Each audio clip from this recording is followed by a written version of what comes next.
Hey guys, welcome to my little country kitchen. We're making jam. This is what 10 pounds of rhubarb, freshly harvested, looks like. My neighbors lovingly shared this. They have probably 10 to 12 plants, and they had like 10 times this much, so I'm so grateful for the bounty.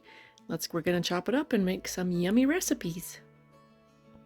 It's not that bad. It's not that bad. Fresh rhubarb.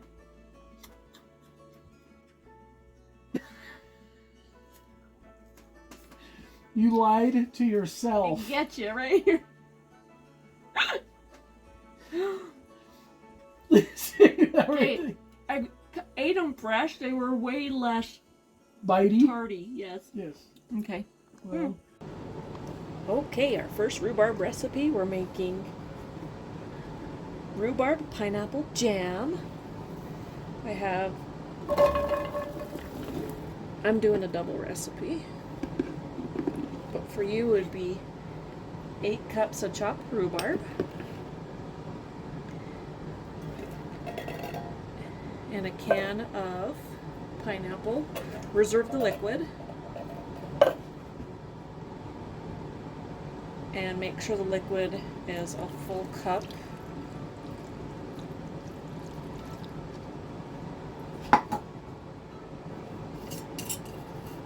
And you could use 2 packages of pectin at a later date when I add in my Pomona's pectin, but I need to add in my calcium water, so I'm adding 2 tablespoons of calcium water.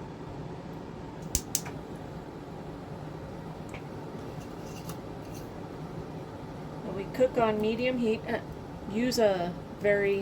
using my cast iron because it's very sticky mixture, until it boils for 1 minute. This takes about 10 to 12 minutes, so we'll be back. While this is cooking down, I'm going to get my jars ready. I'm going to do small jam jars and put that in my Presto digital canner. Get those ready. Look at this beautiful pink liquid at the bottom. It's almost purple hue. That's pretty.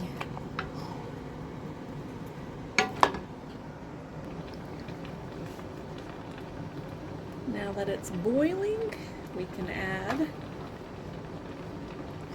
the 2 cups of sugar and my pectin as well. This is where you add 2 packages of regular pectin, but I added a tablespoon of Pomona's pectin. Oh. Actually, yeah, we want to mash it after.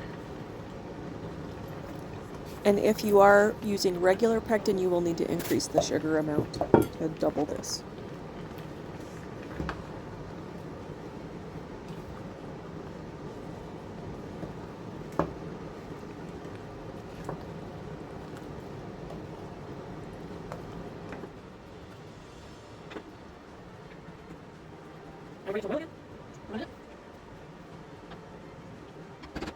Start mashing it with my meat masher / potato masher.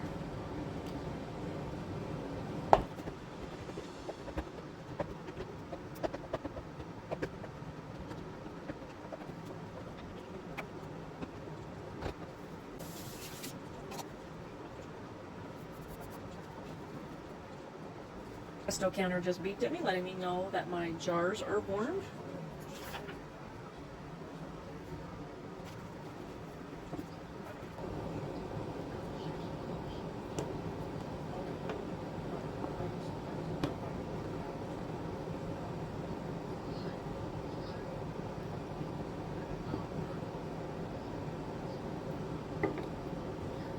Boiled for 1 minute. Now we can turn it off and put it in the jars now. Decided to blitz this with the immersion blender real quick because I chopped them too big.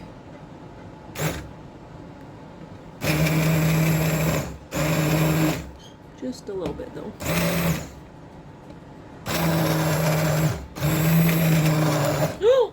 Oh my gosh. See the mess I just made on my clean stove? I'll be back.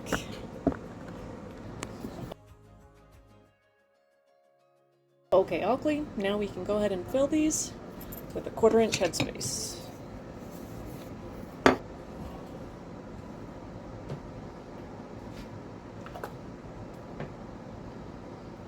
Yeah, the baby ladle takes longer, but it works better.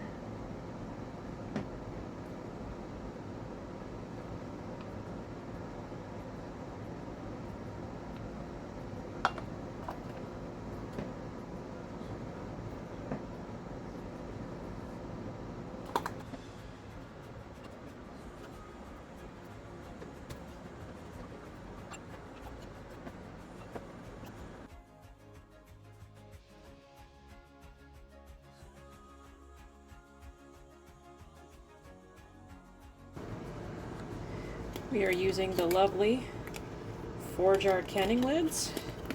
Even though these are nice ball jars, I won't go back to using anything but 4 jars because I like it when lids fail. The proper height. I'm going to go ahead and then I have to eat with vinegar around all the rims. 5 or 3 or 4 things of the same thing, or reprocess it. So I don't think I've ever had a failed lid on a jam jar.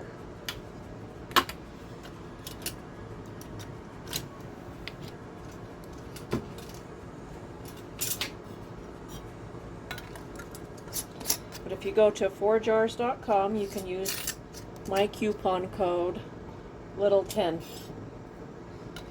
Get 10% off your order.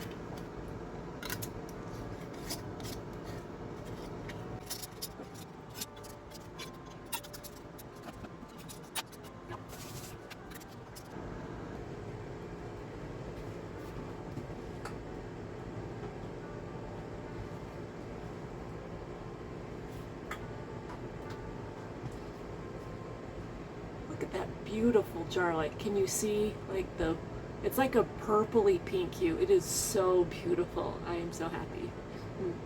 Yum.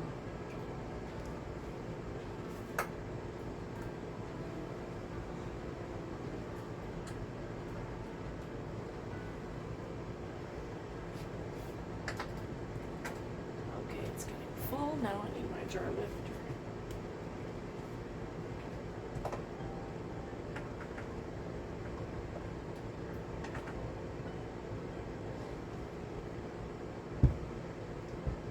I can only add 10 in there, so I'm gonna cut them at 10. So this will press for 15 minutes. Get the lid on. Take this off, we don't need that. We'll be back.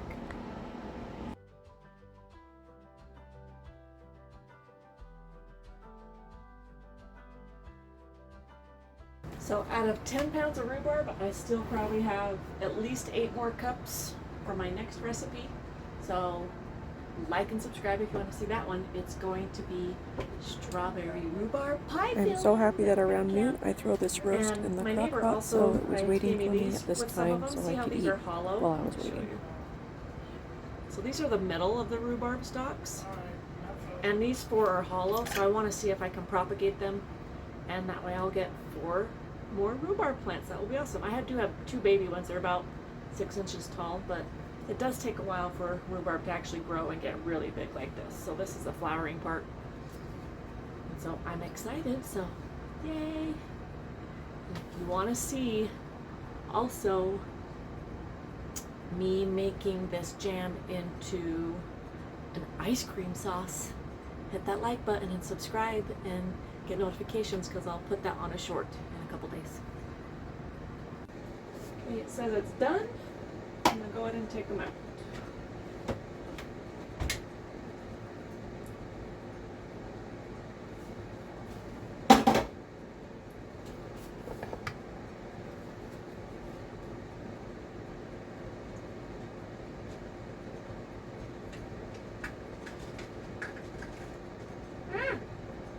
Oh crap, that one obviously did not seal.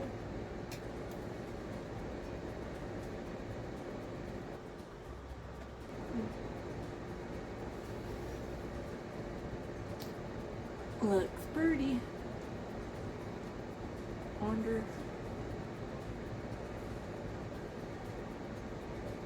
Oh.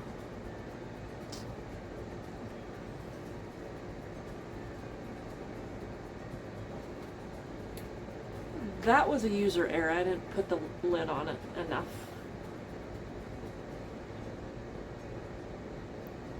At the bottom is the liquid because the fruit floated to the top. That's why they were separate. There we But go. once they cool off and you open the jars, you can mix it and it won't separate again. About 2 hours. Chopping, preparing, everything all together. Just 15 minutes for this part. That's the quickest part. So thank you so much for joining me in my little country kitchen. And this is what it looks like before. And that's what it looks like after. So you do see some separation. That's probably normal. This is the first time I've done this jam. So I'm going to go ahead and throw in the other jars for my next batch because I have 6 more. I got 16 half pints. Thank you for joining me, and go ahead and check out this video. You might like as well. And if you learned or liked anything, smash that like button. Bye guys. Now that it's all done, let's see how it tastes. I threw this one in the jar because obviously it wasn't enough to fill a full jar. And yes, it set up quite nicely. This one didn't separate at all. But as you can see, the processed ones did a little bit. I don't have any bread, so let's try it on some crackers.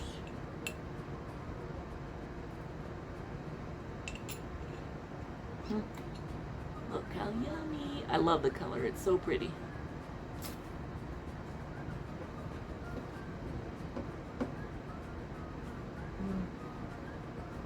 It's the first jam recipe I have not altered at all. I left it as is because it's really good. It's awesome. Thank you so much to my neighbors for the recipe.